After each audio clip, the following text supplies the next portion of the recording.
कहानी के आगाज में हमें लगभग 200,000 साल पहले का मंजर दिखाया जाता है। अब यहाँ ताओ नाम का एक शख्स दिखाया जाता है जो अपने कबीले का सरदार है। एक दिन ताओ अपने कबीले के साथ शिकार करने निकला होता है ताकि सर्दियों के लिए खाना जमा किया जा सके। थोड़ी देर चलने के बाद इन्हें दूर से जंगली भैंसों का एक बड़ा झुंड दिखाई देता है। ये देखकर ताओ अपने लोगों को तैयार रहने का इशारा देता है। इसके बाद ये जमीन पर रेंगते हुए धीरे धीरे उन भैंसों के करीब पहुँचते हैं और जैसे ही मौका मिलता है तमाम शिकारी एक साथ उन पर टूट पड़ते हैं। सब कुछ ठीक चल रहा होता है कि अचानक एक जंगली भैंसा केड़ा जो ताऊ का बेटा था उसके पीछे लग गया। केड़ा पहली दफा शिकार पर आया होता है इसलिए वह घबराकर भागना शुरू कर देता है, मगर भैंसा उसे पकड़कर हवा में उछाल देता है जिससे केड़ा बुरी तरह जख्मी हो जाता है। इसके बाद वह उसे अपनी सींगों में फंसाकर गहरी खाई की तरफ लेकर बढ़ने लगता है। ताऊ यह मंजर देखकर फौरन भाला फेंकता है जो सीधा उस भैंसे को जा लगता है, लेकिन घायल होने के बावजूद वह भैंसा नहीं रुकता और केड़ा को सीधा एक गहरी खाई में फेंक देता है। सीन कट होता है और अब हमें एक हफ्ता पहले का वक्त दिखाया जाता है जब कबीले के लोग शिकार की तैयारी में मशगूल होते हैं और हर कोई अपने हथियार बना रहा होता है। उस रात केड़ा की माँ ताऊ से दरख्वास्त करती है कि वह हमारे बेटे को शिकार पर साथ न लेकर जाए क्योंकि वह अभी इतना माहिर नहीं है और वह उसे इस उम्र में खतरा नहीं देना चाहती। ताऊ उसे जवाब देता है कि सर्दी करीब आ रही है और अगर वे शिकार न कर सके तो पूरा कबीला भूख से तबाह हो सकता है। अगली सुबह ताऊ अपने कबीले के साथ शिकार के सफर पर निकल पड़ता है। काफी देर चलने के बाद ये लोग एक पत्थर के पुराने यादगारी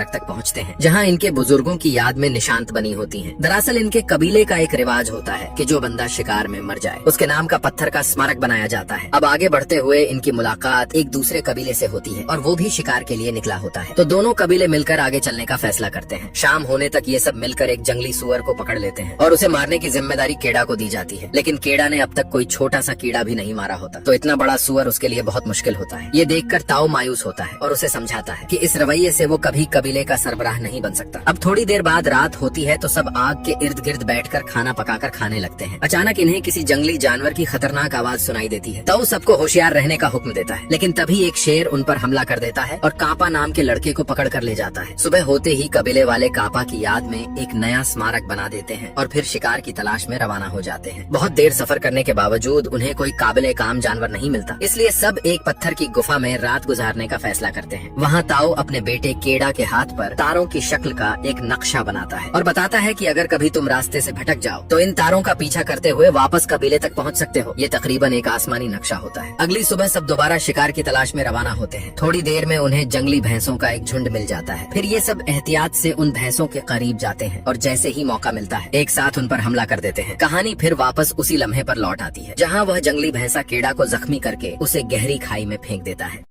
कबीले वालों को ऐसे लगता है कि केड़ा नीचे खाई में गिरकर मर चुका होगा, लेकिन जब उन्होंने करीब जाकर देखा तो केड़ा अभी भी एक पथरीले किनारे से लटका हुआ था, मगर उसे बचाने से पहले ही उसका हाथ फिसल जाता है और वह नीचे गहरी खाई की तरफ गिरने लगा। किस्मत से वह सीधा खाई में नहीं गिरा बल्कि पत्थरों से टकराता हुआ एक उभरी हुई चट्टान पर आ गिरा और बेहोश हो गया। ये देखकर ताऊ अपने होश खो बैठा और उसे बचाने के लिए उतरने लगा, लेकिन कबीले वालों ने उसे रोक लिया और उन्होंने ताऊ से कहा कि अगर उसे बचाने के चक्कर में आपको कुछ हो गया तो हमें कौन संभालेगा। फिर उन्होंने ताऊ को समझाया कि इतनी बुलंदी से गिरने के बाद जिंदा रहना नामुमकिन होता है और नीचे उतरना सिर्फ जिंदगी को खतरे में डालने जैसा है, मगर ताऊ ने इनकी बात पर ध्यान नहीं दिया और चट्टान के किनारे बैठकर अपने बेटे को पुकारने लग गया। अब थोड़ी देर बाद रात हो गई, लेकिन केड़ा अभी तक होश में नहीं आया। ताऊ ने दिल पर पत्थर रखकर मान लिया कि उसका बेटा अब जिंदा नहीं रहा। अगली सुबह कबीले के लोगों ने सारे गम के बावजूद केड़ा को आखिरी अलविदा कहकर वापस गाँव की तरफ रवाना हो गए। इधर कुछ घंटे बीत गए मगर केड़ा अभी तक बेहोशी में पड़ा हुआ था। इसी दौरान एक गिद्ध ने उसे मरा हुआ समझकर हमला करने की कोशिश की, लेकिन जैसे ही गिद्ध ने उसका गोश्त नोचना शुरू किया केड़ा अचानक होश में आ गया और एक झटके में गिद्ध की गर्दन पकड़कर उसे नीचे फेंक दिया। खुद को चट्टान पर तन्हा देखकर केड़ा बहुत घबरा गया और जोर जोर से मदद को पुकारने लगा, लेकिन जल्द ही उसे समझ आ गया कि यहाँ कोई सुनने वाला नहीं। मरना तो उसे मंजूर नहीं था, इसलिए उसने हिम्मत जुटाई और चट्टान की दीवार पर चढ़ाई करना शुरू कर दी। बहुत सी कोशिशों के बाद वह थोड़ा ऊपर तक आ गया, लेकिन आगे का रास्ता बंद था। फिर भी केड़ा ने हार नहीं मानी और पूरी ताकत से चट्टान से लिपटा रहा। इसी वक्त किस्मत ने साथ दिया और अचानक तेज बारिश शुरू हो गई। मूसलाधार बारिश ने गड्ढे को धीरे धीरे बहते हुए दरिया में बदल दिया। ये देखकर केड़ा के जहन में एक आइडिया आया, क्योंकि उसे तैरना आता था, इसलिए उसने पानी की गहराई का अंदाजा लगाया और हिम्मत करके नीचे कूद गया, मगर पानी से टकराते ही वह फिर से बेहोश हो गया और जब उसे अगली सुबह होश आया तो वह दरिया के किनारे पड़ा हुआ था। जान तो बच गई थी मगर उसका पैर बुरी तरह जख्मी था। इतनी ऊंचाई से गिरने की वजह से उसकी टांग की हड्डी टूट गई थी और पूरा पैर सूज गया था। केड़ा ने हिम्मत करते हुए अपना पैर दो पत्थरों के दरमियान फंसाया और हड्डी को वापस जोड़ा और फिर एक लंबी लकड़ी की मदद से अपने पैरों को सहारा दिया और धीरे धीरे वापस उस चट्टान के सिरे तक चढ़ गया जहाँ से वह गिरा था। वहाँ पहुंचकर जब उसने अपने नाम का स्मरक देखा तो उसका दिल टूट गया और वह जोर जोर से रोने लगा। इसी दौरान उसे अजीब सी आवाजें सुनाई दी। उसने पीछे मुड़कर देखा तो बहुत सारे जंगली भेड़िए उसकी तरफ आ रहे थे। तभी उन भेड़ियों ने उस पर हमला किया और तेज रफ्तार से उसकी तरफ बढ़ने लगे। जान बचाने के लिए केड़ा फौरन करीबी दरख्त पर चढ़ने लगा, मगर एक भेड़िया उसका पैर पकड़कर नीचे खींचने लगा। केड़ा ने जल्दी से अपना हथियार निकाला और उस पर वार किया और उसे जख्मी कर दिया। फिर वह दरख्त की ऊंची शाख पर चढ़ गया और फैसला किया कि भेड़ियों के चले जाने तक वहीं रुकेगा। अब कुछ ही देर में रात हो गई, लेकिन तमाम भेड़िए अब भी वहीं खड़े थे। इसलिए केड़ा ने मजबूरन पूरी रात दरख्त पर गुजार दी। अब अगली सुबह केड़ा ने देखा कि वो तमाम भेड़िए यहाँ से जा चुके हैं, लेकिन वह जख्मी भेड़िया अब भी वहीं था। सबसे पहले केड़ा ने अपने छुरे की मदद से एक तेज धार का हथियार तैयार किया, क्योंकि वह जानता था कि अगर उसने इस जख्मी भेड़िए को खत्म नहीं किया तो वह खुद इसका निशाना बन जाएगा। इसलिए केड़ा ने नीचे आकर उसे खत्म करने का सोचा, मगर जब उसने भेड़िए की आंखों में दर्द देखा तो उसका दिल पिघल गया और उसने उसे न मारने का फैसला कर लिया। लेकिन उसे खुला छोड़ना भी ठीक नहीं था, इसलिए उसने रस्सी से मुंह बांधकर भेड़िए को कंधे पर उठाया और अपने कबीले की तरफ वापस बढ़ने लगा। पूरा दिन चलने के बाद दोनों एक छोटी सी गुफा तक पहुंच गए, जहां इन्होंने मुश्किल से रात गुजारी। और अगली सुबह केड़ा ने कुछ जड़ी बूटियां ढूंढकर पीसी और अपने जख्म पर लगा ली। इसी वक्त जब वो पानी पी रहा था, भेड़िया अपने मुंह की बंधी रस्सी खोल देता है। केड़ा पहले तो घबराता है, मगर फिर खुद को संभाल कर उसे पानी पिलाने लगता है। आगे से भेड़िया दांत दिखाता है, लेकिन केड़ा की शांति देखकर वो भी आराम से बैठ गया। फिर थोड़ी देर बाद केड़ा भेड़िए के जख्म पर लगे कीड़े साफ करता है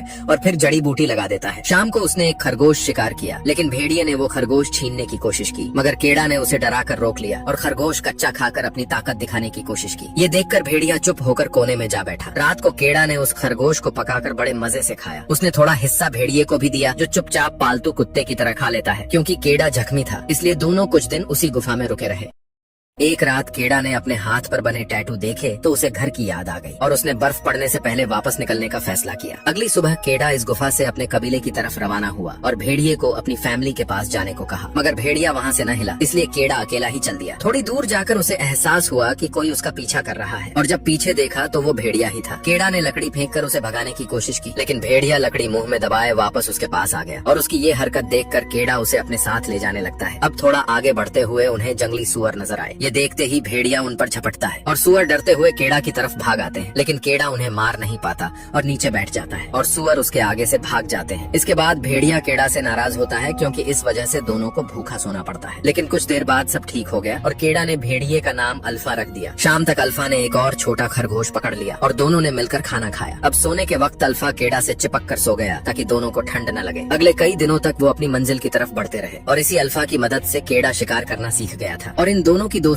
और गहरी हो गई थी। अब ऐसे ही दिन बीतते गए और कुछ हफ्तों बाद सर्दी का मौसम पूरी तरह बर्फ से भर गया और हर तरफ बर्फ की सफेद चादर सी बिछ गई और हर तरफ से बर्फीली हवा चलने लगी। लेकिन फिर भी केड़ा और अल्फा ने हिम्मत नहीं हारी और अपने घर की तरफ बढ़ते रहे। इस ठंडे मौसम में भी ये दोनों मुश्किल से शिकार ढूंढ लेते और उसे खाकर जिंदा रहते। एक दिन चलने के दौरान केड़ा के नीचे की बर्फ टूट गई और वह सीधा पानी में गिर गया। असल में यह एक छोटा सा झील था जो सर्दी की वजह से बर्फ से ढक चुका था। केड़ा ने ऊपर निकलने की बहुत कोशिश की, लेकिन कोई रास्ता नहीं मिला। अल्फा ने सोचा कि बर्फ तोड़कर अपने दोस्त को बाहर निकाले, लेकिन अल्फा का वजन इतना ज्यादा नहीं था कि बर्फ की मोटी परत तोड़ सके। तभी केड़ा के जहन में एक आइडिया आया। उसने तुरंत एक चाकू निकालकर बर्फ को अंदर से तोड़ना शुरू किया। कई कोशिशों के बाद केड़ा ने बर्फ तोड़ ही ली और अल्फा की मदद से पानी से बाहर आ गया। फिर उसने जल्दी से कपड़े उतारे और आसपास आग जलाकर अपने आप को गर्म करने लगा। दोनों ने सारी रात वहीं गुजारी और सुबह अपने सफर को दोबारा शुरू किया। अब कुछ देर आगे जाने के बाद केड़ा की नजर एक टेंट के बाहर बैठे आदमी पर पड़ी और वह खुशी से झूम उठा। लेकिन जब पास जाकर देखा तो उसकी खुशी तुरंत खत्म हो गई, क्योंकि आदमी ठंड से मर चुका था। केड़ा ने उसके पास मौजूद तीर और धनुष ले लिया और अल्फा को साथ लेकर आगे बढ़ गया। दोनों काफी देर तक अपनी मंजिल की तरफ चलते रहे, लेकिन थोड़ी देर बाद एक और मुसीबत आ गई। उनका सामना जंगली कुत्तों के एक झुंड से हुआ, जिन्होंने इन दोनों को देखते ही इन पर हमला कर दिया। इन खूंखार कुत्तों से बचने के लिए दोनों तुरंत एक गुफा में घुस गए और कुछ देर बाद दोनों ने महसूस किया कि कुत्ते वहाँ से चले गए हैं, इसलिए अब वे आराम से बैठ गए। उन्हें यह पता नहीं था कि गुफा एक बड़े और खतरनाक तेंदुए की है। तभी एक काला पैंथर इनके सामने आ गया और केड़ा पर हमला कर दिया। हर बार की तरह इस बार भी अल्फा बीच में आया और केड़ा को तेंदुआ से बचाने की कोशिश की, लेकिन तेंदुआ बहुत बड़ा और अल्फा के लिए भारी था। अब वो तेंदुआ इस भेड़िए को मारने ही वाला था। केड़ा ने तीर कमान निकाला